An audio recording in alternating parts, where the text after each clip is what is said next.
Quand vous êtes dans une entreprise, il n'y a pas de liberté, il n'y a pas de citoyenneté, il n'y a pas d'égalité, vous êtes subordonné.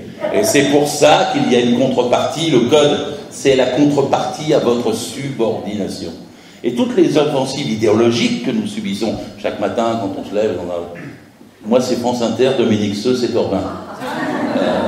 Je dis toujours, je suis tout seul devant mon bol de café au lait, je suis déjà en rogne quand je l'entends. Et c'est le gars qui vous explique qu'il faut travailler plus, il faut serrer la ceinture, et il vous explique que justement, il ne faut pas de code du travail, pas de protection, pas de machin, etc. Et que tout le monde a intérêt à l'entreprise. Vive l'entreprise. Enfin, vive l'entreprise, c'est comme si vous criez vive les poissons. Ça a autant d'effet. Sans tenir compte qu'il y a des requins et puis des sardines. Et quand vous dites vive l'entreprise, vous englobez les gens pour les manipuler. Parce qu'en vérité, moi quand je rentrais dans les boîtes comme inspecteur du travail, je l'ai été pendant 30 ans, et je dis toujours, tout corps plongé dans les entreprises se soigne tous égal au volume d'exploitation constaté. Je rentrais, il y avait des DRH qui me disaient, monsieur l'inspecteur, je vous présente mes collaborateurs. Et à chaque fois je faisais là, je disais, quoi? Ils sont des clandestins, vous ne les avez pas déclarés, ils sont pas sur le registre du personnel, qu'est-ce qu'ils font là? Bah non, monsieur l'inspecteur, c'est des salariés, non, ils sont... Je dis, pourquoi vous les appelez collaborateurs? Il ne faut pas être à la fois collaborateur et subordonné. Et moi, je suis un juriste, je n'ai pas le mot collaborateur, même dans le gros code du travail. Alors pourquoi vous faites, ah monsieur, c'est pour les valoriser? À chaque fois, je dis, écoutez, vous êtes sûr que c'est valorisant parce que en 1945-46, si on avait mis le mot collaborateur dans le code du travail, je ne suis pas sûr que ça aurait été valorisant. Bon. Et derrière ça, parce que c'est pas... Derrière ça, c'est...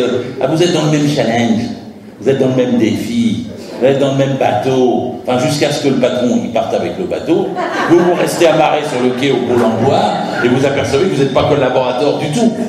Mais c'est ce qu'il faut bien, c'est pas seulement pour faire rire, parce que le MEDEF a fait il y a 4 ans un colloque dans ses locaux à Wagram de 3 jours sur la soumission librement consentie.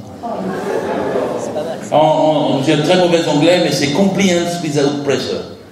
Et l'idée, c'est que si c'est de la soumission librement consentie, alors vous n'avez pas besoin de contrepartie, le code du travail.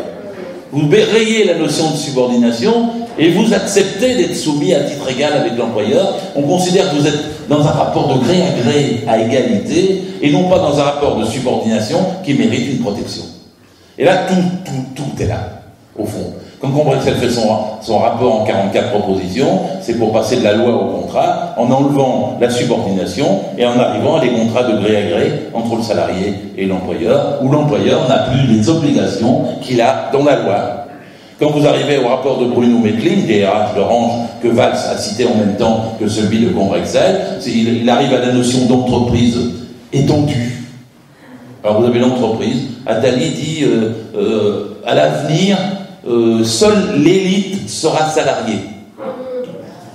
Et les autres se graviteront autour de l'entreprise, on les fera intervenir ponctuellement, ils ne seront pas payés ni à l'heure, ni au salaire, ni avec contrat, mais à la tâche, à la mission ou au chantier.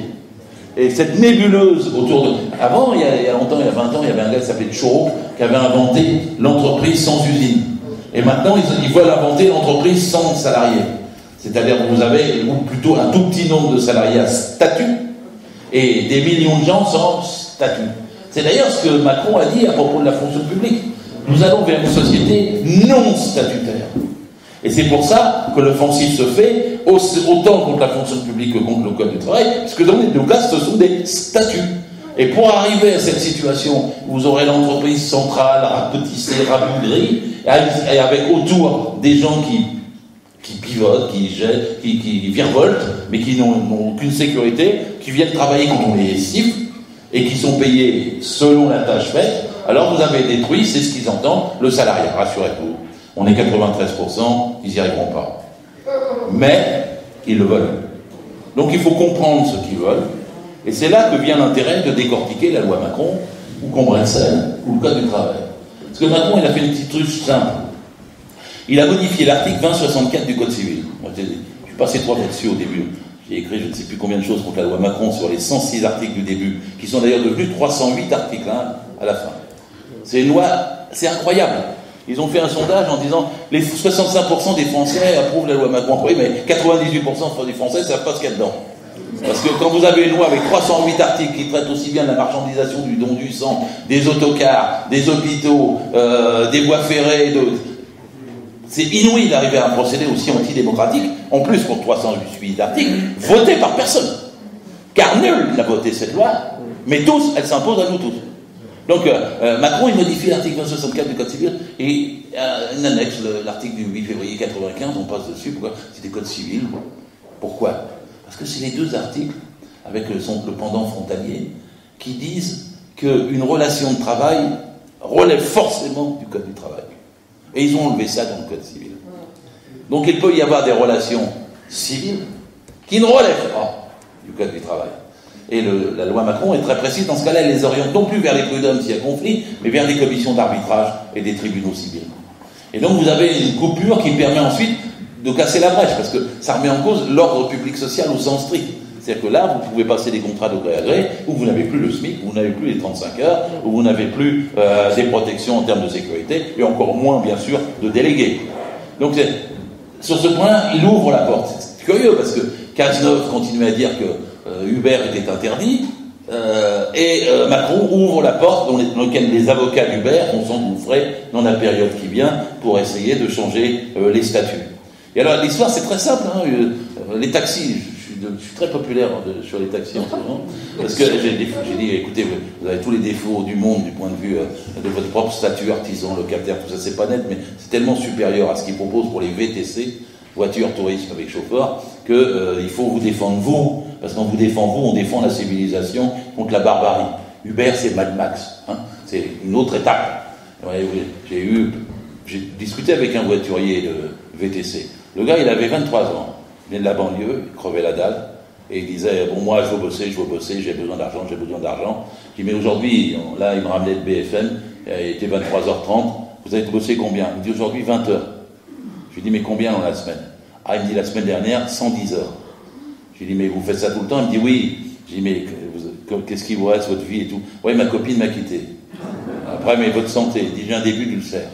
Je dis, bon, mais alors, pourquoi vous faites ça? Il me dit, parce qu'il y a 3 semaines, j'ai eu un accident de tôle, et il a fallu que je paye 1600 € pour que la voiture soit à nouveau neuve, quoi. Mais je dis, vous avez demandé à Uber? Il me dit, non, ils ont refusé.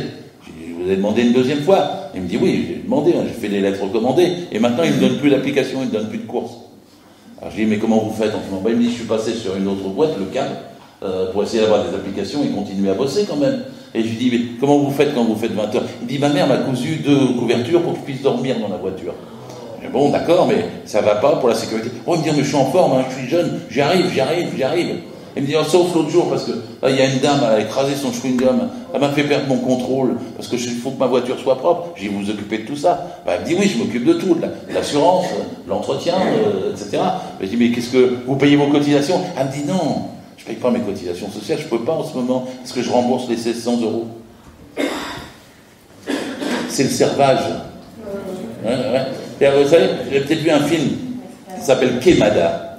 C'est un film sur la révolte des esclaves, je crois que c'est Haïti, avec Marlon Brando.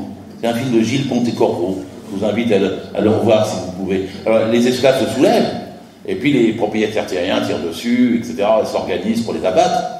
Et il y a une réunion des propriétaires terriens, et Marlon Brando, quand on est le chef, dit, mais allez, arrêtez, libérez-les, les esclaves. Qu'est-ce que vous en avez à faire? Et réfléchissez bien, ça vous coûte cher. Il faut depuis la naissance jusqu'à la mort, le bébé, les conjoints, le logement, les nourrir. Ça vous coûte énormément, l'esclavage. Faites-en des salariés. Vous ne les paierez que quand vous aurez besoin d'eux. Et ils émergeront pour tout le reste. C'est-à-dire, un moment le plus dur, c'est le post-esclavage. Et le salariat a mis 170 ans pour reconquérir une partie de ce que les esclaves avaient. La santé, le toit, le logement, les enfants, le chômage, la retraite, c'est ce qui s'appelle les cotisations sociales. On les a remontées. Et le salaire brut, on a compensé. Certes, on est payé pour ce qu'on produit, mais on est aussi payé pour reproduire notre force de travail. Et c'est ça, les cotisations sociales. Ils s'en prennent, vous le savez tous, aux cotisations sociales. Alors Dominique Seux, tous les matins, c'est alléger les charges, alléger les charges, alléger les charges. Et moi, j'ai toujours ne cédé jamais le mot charge. Hein. Il n'existe pas, ni dans le code du travail, ni dans le code de la sécurité sociale. Ce sont des cotisations. C'est une part du salaire mutualisée, mise dans un pot commun, redistribuée à chacun selon ses besoins. C'est ce qu'il y a de plus beau dans notre pays. Ne vous laissez jamais contaminer par l'idée qu'il y a des charges sociales. Notre salaire n'est pas une charge.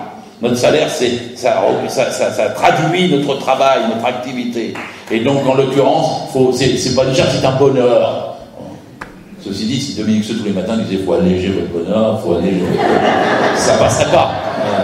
Donc il a été obligé de trouver un pseudonyme en appelant ça « charge ».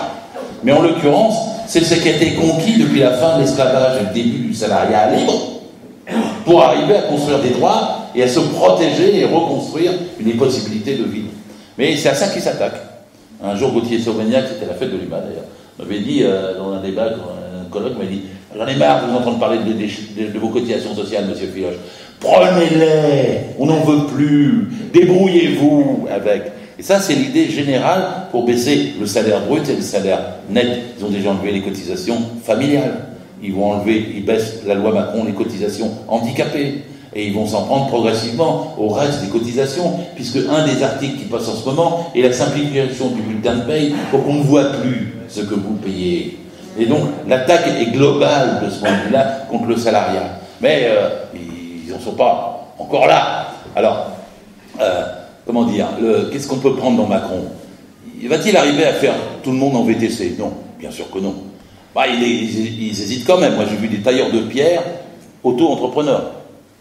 J'ai vu des serveurs dans une maison parisienne de sandwich auto-entrepreneurs. Et petit à petit, ils essaient de passer les gens un par un dans des statuts de ce type. Ils repoussent les limites parce que comme ça, ils esquivent les cotisations sociales. Comme ça, ils esquivent une série de choses qu'ils payent. Puis après, les gens doivent les payer. Mais bien sûr, ils ne peuvent pas ou n'ont pas les moyens, etc. Ils ne sont pas assujettis de la même façon à la mutualisation de leur propre salaire. Et après, on dit aux jeunes, bah, tu as besoin de sous tout de suite, ta retraite, tu verras plus tard. Et ils développent l'idée, mais de toute façon, tu n'auras plus de retraite.